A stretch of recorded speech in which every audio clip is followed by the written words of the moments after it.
Dumating na po tayo sa pinakahihintay na parte ng ating programa.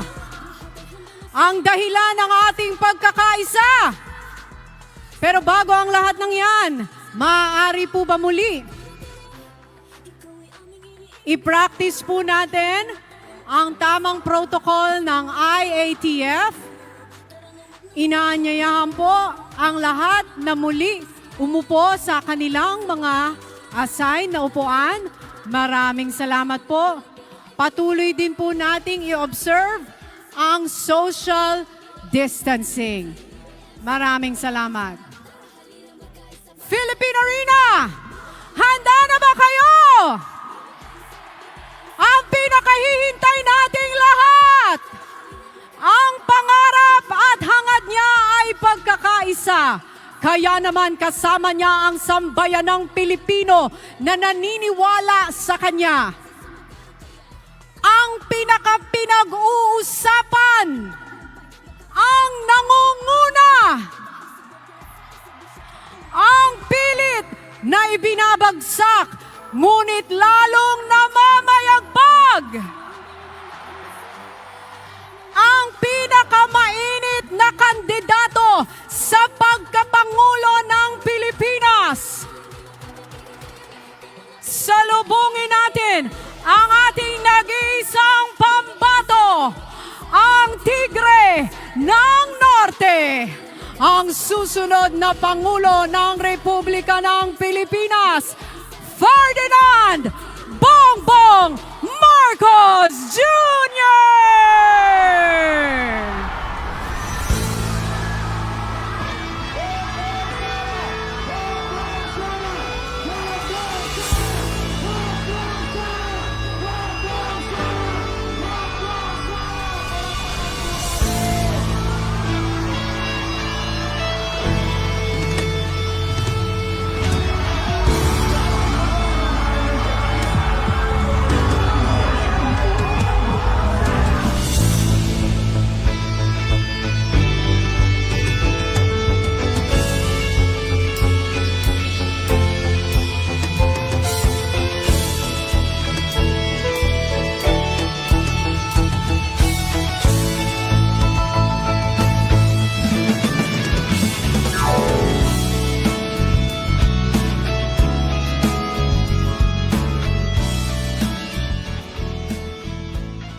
Maraming salamat po sa inyong napakainit na pagtanggap sa buong unit team.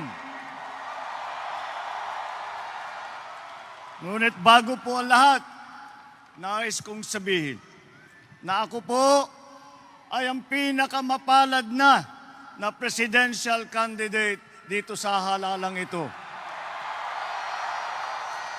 Dahil ang aking naging partner, ang aking naging vice president ay ang pinakamagaling, pinakamahusay at bukod sa lahat, may matibay na panindigan sa pagmamahal sa Pilipinas, Mayor Inday Sara Duterte.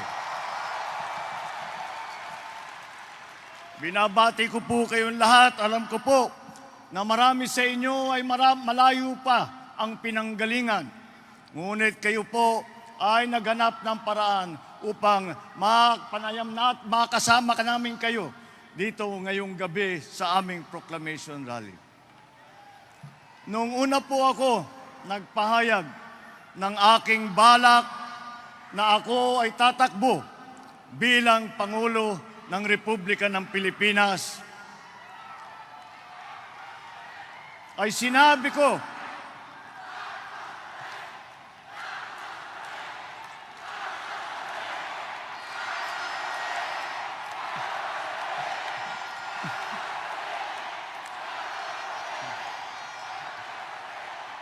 nung una ako nagpahayag na ako tatakbo bilang Pangulo ng Republika ng Pilipinas, ay sinabi ko na ako tatakbo dahil ang aking layunin ang aking pangarap para sa ating bansa ay ipagkaisa muli ang sambayanang Pilipino.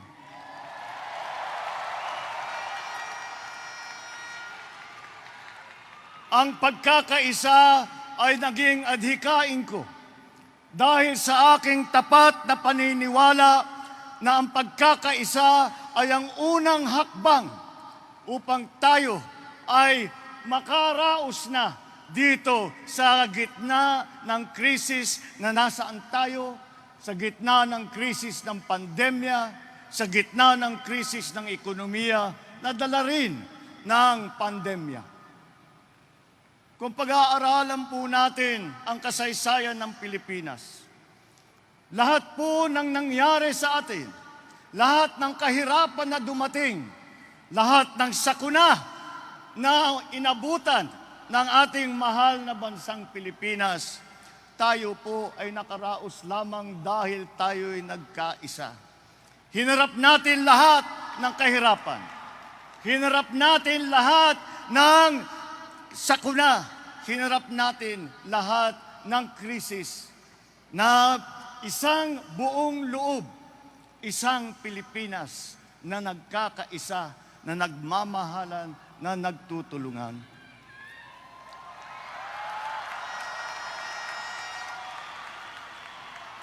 Alam naman po natin na ang isang tao, kahit gaano kagaling, kahit gaano kasipag, kahit gaano kalalim ang pagmamahal sa ating bansa, ay isang tao lamang.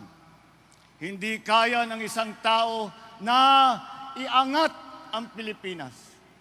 Kahit na ang buong pamahalaan, kung pamahalaan lang, ay hindi pa rin kayang nag-iisa, magbabago sa ating bansa. Kahit naman yung mga mayayaman na korporasyon, kung sila lang ang aasahan natin, hindi rin nila kayang nag-iisa. At ang mamamayang Pilipino ang siyang nangangailangan ng tulong ngayon. Ngunit, pagka tayo ay magkapit-bisig at sabay-sabay na inihahandog sa ating mahal na Pilipinas ang ating galing, ang ating sipag, ang ating husay, marami po tayong magagawa, malayo po ang ating mararatangan.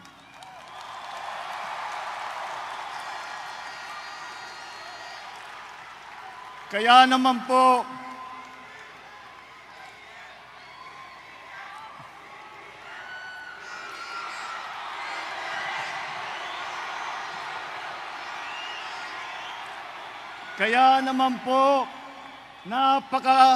napakagandang halimbawa ang tambalan ng Marcos Duterte. Dahil po, kung ang isang tiga-Norte at ang isang tiga-Mindanao na magkabilang dako ng Pilipinas ay kayang magsama at magkaisa, sa aking palagay naman, kaya natin ipagkaisa ang buong Pilipinas.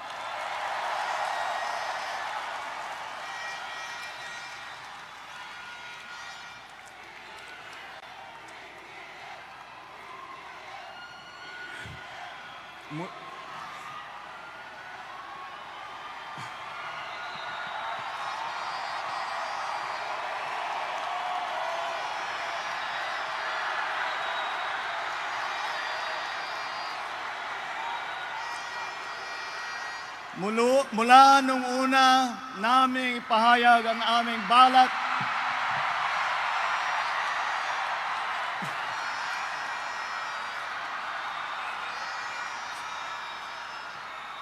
mula nang aming inihayag ni Inday Sara ang aming balat na tumakbo bilang presidente at vice-presidente, kami po ay umiikot sa buong Pilipinas.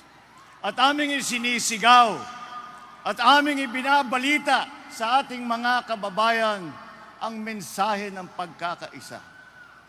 Ang mensahe ng pagkakaisa na tinatanggap ng mainit ng ating mga kababayan. Hindi naman siguro kataka-taka ito dahil nasa puso, nasa ugali ng Pilipino ang maging mabait, Hindi naman tayo palaaway. Hindi naman tayo naghahanap ng gulo.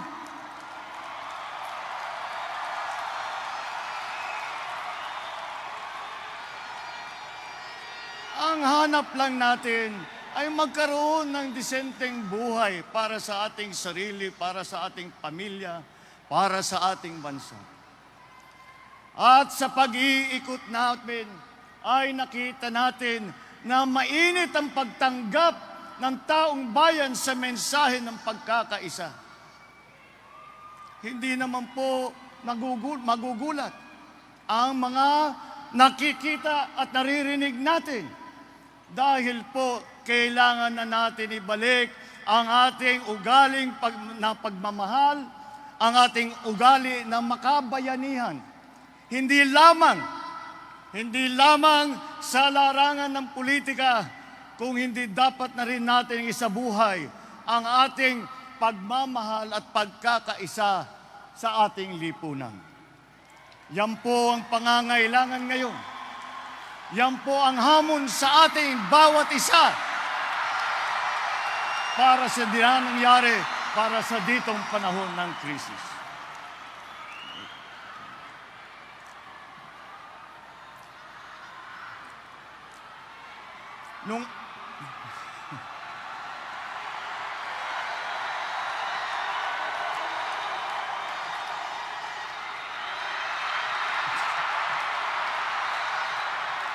Sa aming pag-iikot, sa aming pagdadala ng mensahe ng pagkakaisa, ay dahang-dahang naririnig natin mula sa taong bayan ang sagot sa mensahe natin. Nagsimula po ito sa parang bulong lamang na halos hindi mo pa marinig. Ngunit habang tumatagal ang panahon, ang tinig ng boses ng Pilipino ay palakas ng palakas hanggang ito ay nagiging sigaw ng pagkakaisa.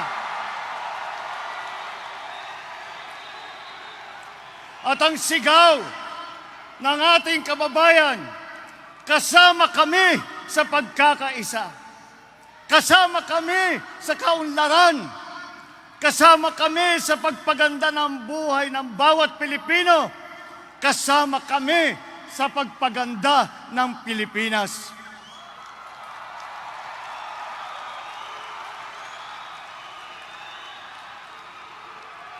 Kaya po, ang akin nakikita na ang layunin ko, ang pangarap ko sa Pilipinas ay layunin din at pangarap ng bawat mamamayang Pilipino. Kaya't ang aking sinimulan na isang adhikain ay nagkaroon na tayo na tinatawag na kilusan ng pagkakaisa. Ang kilusan na pinagsasama natin lahat ng Pilipino, pinagbubuklod-buklod natin ang galing at kakayahan ng lahat ng Pilipino para sa Pilipino.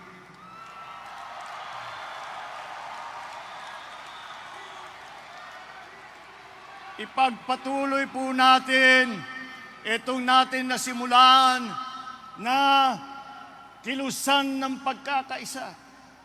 Ipagpatuloy natin ang pagtulong natin sa bawat Pilipino dahil nasa ugali natin. Ang Pilipino kapag nakita ang kapwa Pilipino na naghihirap ay tutulungan.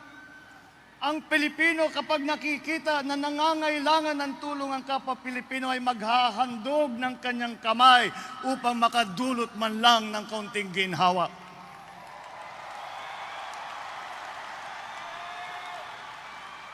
Ito ang nasa puso ng bawat Pilipino.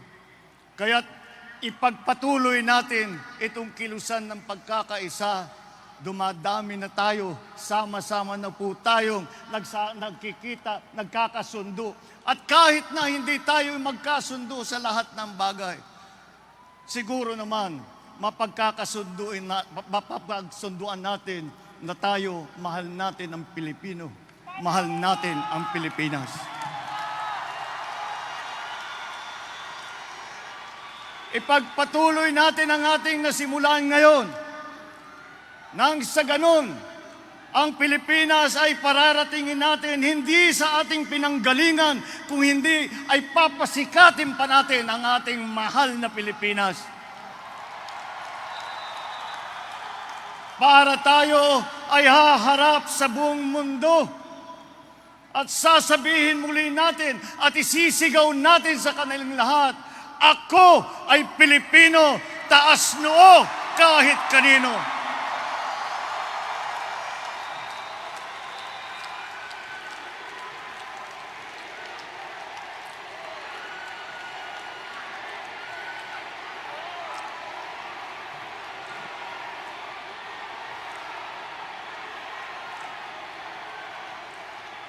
Ipagpatuloy po natin itong kilusan na ating sinimulan. Ipagpatuloy po natin, ipinagbubuklod-buklod ang ating mga kababayan para sa kabubuti ng ating kababayan at para sa mga naghihirap at nanghihingi ng tulong sa ating lahat. Lahat po sa atin na dumaan ng pandemya ay nakasubok ng kahirapan. Wala pong Pilipino na hindi nangangailangan ng tulong. Kaya dapat na po na tayo ay magkaisa. Dapat na po ay pagpatuloy ang ating kilusan hanggang tayo ay makatagumpay. At hindi tagumpay lamang ng halalan sa Mayo, kung hindi ang tunay na tagumpay ng pagkakaisa muli ng sambayanang Pilipino.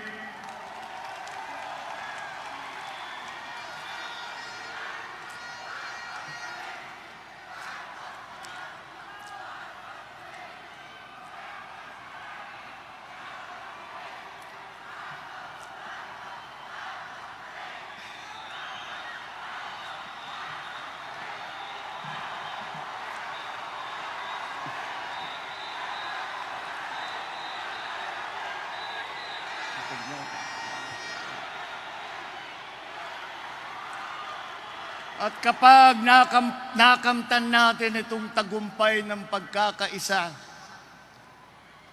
makikita po natin ang ating mga kababayan na makabalik na sa kanilang trabaho, na may pera ulit sa kanilang bulsa, na mapakain nila ang kanilang mga anak, mapaganda nila ang kanilang tinitirahan, at kaya na nilang magbayad sa lahat ng mga pangangailangan na pang-araw-araw. At bukod sa lahat, na makapagbigay tayo ng pag-asa sa bawat isa na ang ating magiging kinabukasan ay mas maganda sa ating pinanggalingan. Huwag po tayong titigil dito sa ating kilusan na ito. Ipagkaisa po natin ang buong Pilipinas, pagandahin po natin ang ating minamahal na bansang Pilipinas, at tayo ay sama-sama po tayong babangon muli. Maraming salamat po, at mabuhay ang Pilipinas! Ang susunod na presidente ng Pilipinas, Ferdinand Bongbong Marcos Jr.